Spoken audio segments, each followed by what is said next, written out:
नमस्कार दोस्तों, हम हैं टीम निखिलेशम व्लॉग और आज के इस व्लॉग की कड़ी में हम आपको कांकेर के गड़िया पहाड़ के दर्शन कराने वाले हैं। अगर आपने अभी तक निखिलेशम व्लॉग को सब्सक्राइब नहीं किया है तो जल्द से जल्द हमारे चैनल को सब्सक्राइब करें और हमारे साथ बने रहें। जैसे ही आप कांकेर शहर में एंट्री करेंगे, प्रवेश करेंगे, वैसे ही आपको यहाँ सड़क निर्माण और चौड़ीकरण का कार्य देखने को मिलेगा, जिस कारण से यातायात बहुत बाधित होती है। और अभी यहाँ कंक्रीट का सीसी रोड बनाया जा रहा है। आने वाले दिनों में ये आपको सुखद एहसास कराएगा। वैसे तो कांकेर जैसे ही आप माकड़ी से अंदर आते हैं, माकड़ी से आपको कांकेर के बाहर तक का रास्ता तो पता ही है, अभी इसमें काफी वक्त लगने वाला है। लगभग हमारे सभी व्लॉग में आपको नरवा, गरवा, खुरवा, बाड़ी सभी की झलक NH पे देखने को मिल जाएगी। इस वक्त आप दूध नदी पुल का नज़ारा देख रहे हैं।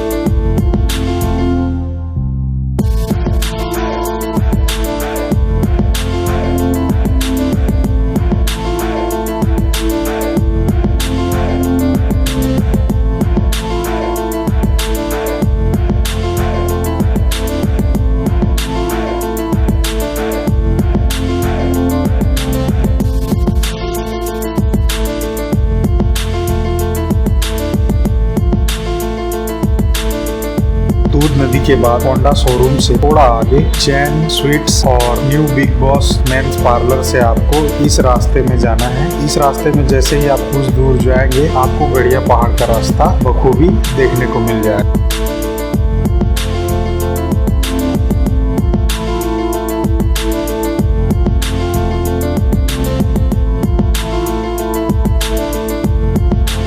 यहाँ से शुरू होती है पहाड़ की चढ़ाई। चढ़ते चढ़ते आपको रास्ते में ही कुछ 1-2 पॉइंट और हैं जो देखने लायक हैं, वो दिख जाएंगे। यहाँ से आपको कांकेर का पूरे शहर का नज़ारा शानदार देखने को मिलता है। कांकेर का गड़िया पहाड़ की ऊंची ऊंची चोटियाँ अपने आप में यहाँ की गौरवशाली गाथा, यहाँ के राजतंत्र, रीति रिवाज, नियम सभी को अपने ऊंची ऊंची चोटियों में समेटे हुए हैं। यहाँ का गौरवशाली इतिहास का झलक हमें गड़िया पहाड़ से देखने को मिलता है। यहाँ शिव पार्वती का मंदिर है, योग माया देवी का मंदिर है, जो कि पुराने जमाने में राजा महाराजाओं की आराध्य स्थल था। यहाँ आपको प्राचीन गुफाएं देखने को मिलेंगी। अभी आप यहाँ 2 पहिया 4 पहिया वाहन से पहाड़ की चोटी तक पहुँच सकते हैं। पहले केवल और केवल सीढ़ियों के माध्यम से यहाँ आवागमन चलता था। गड़िया महोत्सव के वक्त यहाँ काफी रौनकता रहती है और तीज त्योहारों में भी मंदिर में काफी रौनकता रहती है। गड़िया महोत्सव इसी गड़िया पहाड़ के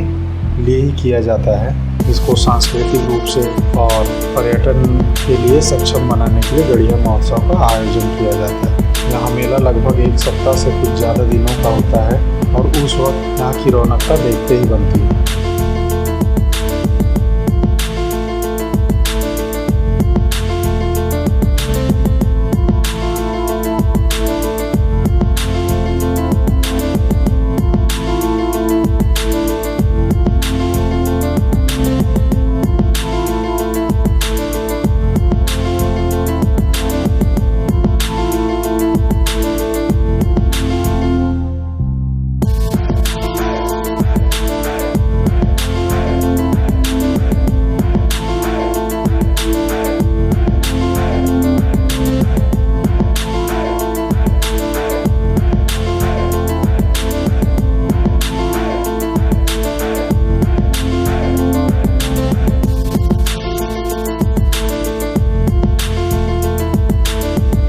जैसे ही हम मंदिर की ओर बढ़ते हैं, वाहन पार्किंग के स्थल के बाद आपको रास्ता कुछ इस तरह का दिखाई देगा। और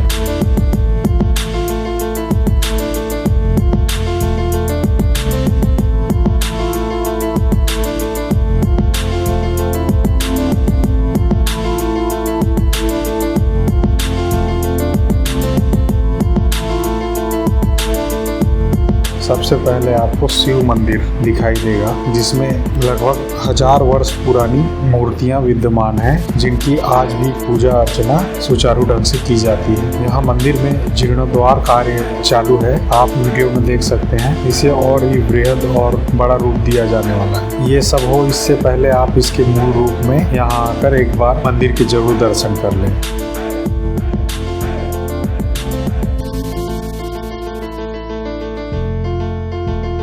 मंदिर से ही लगा हुआ एक तालाब है जिसका नाम है सोनई रुपई तालाब। राजा की दोनों सुपुत्रियां, उनकी मृत्यु यहाँ डूबने से हुई थी और तब से माना जाता है कि राजा की दोनों सुपुत्रियां इस तालाब की रक्षा करती हैं। और ये तालाब चाहे कितनी भी गर्मी हो, आज तक ये तालाब सूखा नहीं है, चाहे छत्तीसगढ़ में अकाल आए या कुछ घटना हो या बारिश ना हो। और इसका नाम सोनई रुपई इसलिए भी रखा गया है क्योंकि सुबह यह सोने की तरह चमकता है और शाम को चांदी की तरह।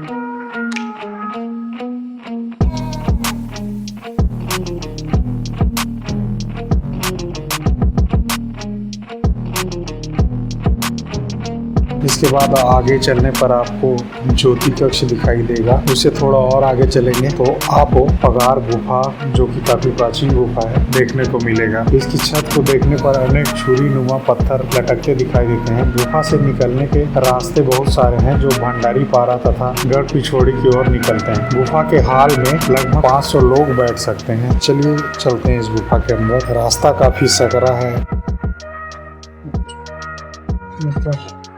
सौरभ जी, देखो दोस्तों, आपके विवाद के लिए हम कितना कुछ करते हैं।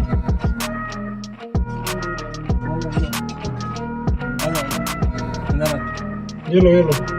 जैसे ही हम गुफा के अंदर प्रवेश कर रहे हैं, अंदर काफी शीतलता का महसूस हो रहा है।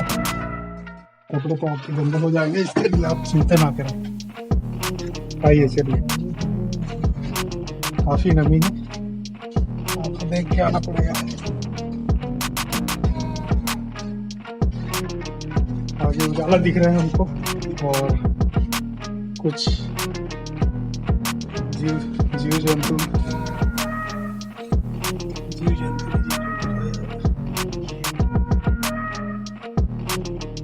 चलो आगे बढ़ते हैं।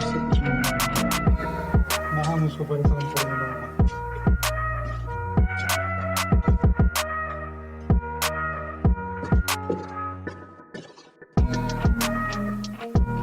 पता नहीं और कितना आगे जाने के बाद हमको जगह मिलेगी जहाँ 500 लोगों के बैठने का व्यवस्था है।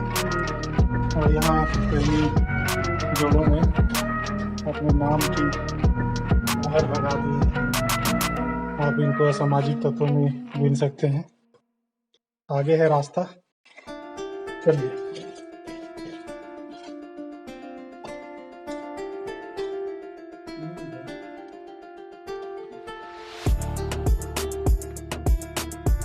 आगे और भी लंबा रास्ता है, लेकिन यहाँ ऐसे जगहों में भी लोगों ने शराबखोरी और धार मार के सब सत्यानाश। गुफा से निकलने के बाद आगे चलने पर हमको एक और मंदिर देखने को मिलता है जहाँ भी जीर्णोद्वार का कार्य प्रगति पर जारी है। और ये मंदिर है योग माया मंदिर। राजा युद्ध में जाने से पहले या कुछ और विशेष रीति रिवाजों का संपन्न करने से पहले इस मंदिर में आकर पूजा अर्चना किया करते थे। जब आप योग माया मंदिर से लौटेंगे तो आपको एक और प्राचीन पहाड़ में गुफा में एक मंदिर देखने को मिलता है। ये मंदिर बाद में बनाया गया है, पहले यहाँ किसी देवी देवता का स्थापना नहीं थी, ये बाद में बनाया गया है। जैसे ही आप यहाँ जाते हैं आपको बहुत सकरा रास्ता देखने को मिलता है।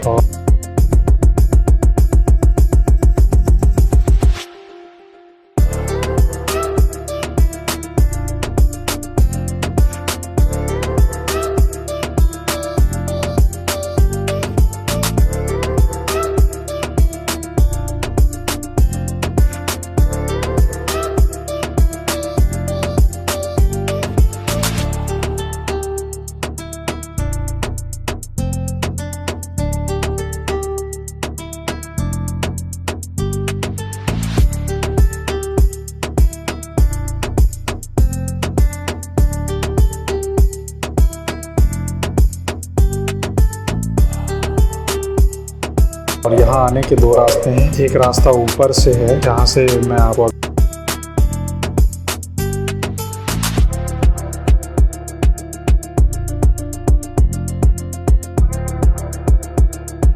इसके बाद मंदिर से जैसे आप निकलते हैं बाहर की ओर, पार्किंग से नीचे जाने पर आपको सिंह द्वार मिलेगा, जो काफी पुराना द्वार है और पैदल आना जाना इसी रास्ते से राजा जमाना में किया जाता था, जिसे बाद में सीढ़ियों में तब्दील कर दिया गया। ये भी देखने लायक है, वैसे भी कांकेर की मनमोहक छवि देखने को मिलती है। इस पॉइंट का नाम है शाही भाटा किला। यहाँ आप देख सकते हैं पहले वॉच टावर हुआ करता था, जहाँ से चढ़कर आप कांकेर की खूबसूरती का लुत्फ उठा सकते थे। यहाँ से लगभग आधा कांकेर शहर दिखाई देता था। और ये जो आप देख रहे हैं ये है विकराल दूध नदी, जो बारिश के मौसम में बहुत वेग से बहती है।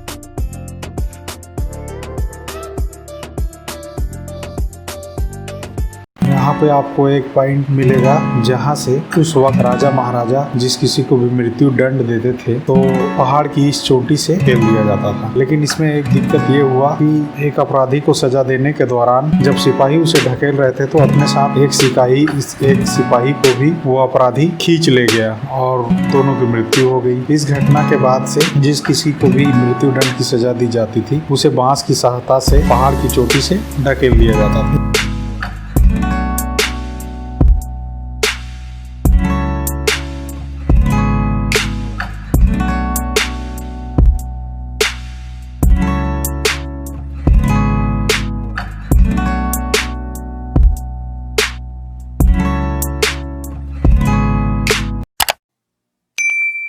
अगर आपने अभी तक हमारे चैनल को सब्सक्राइब नहीं किया है तो जल्द से जल्द सब्सक्राइब करें और अपने रोमांच की सैर हमारे साथ यूं ही जारी रखें। आपकी यात्रा शुभ और यादगार हो। धन्यवाद।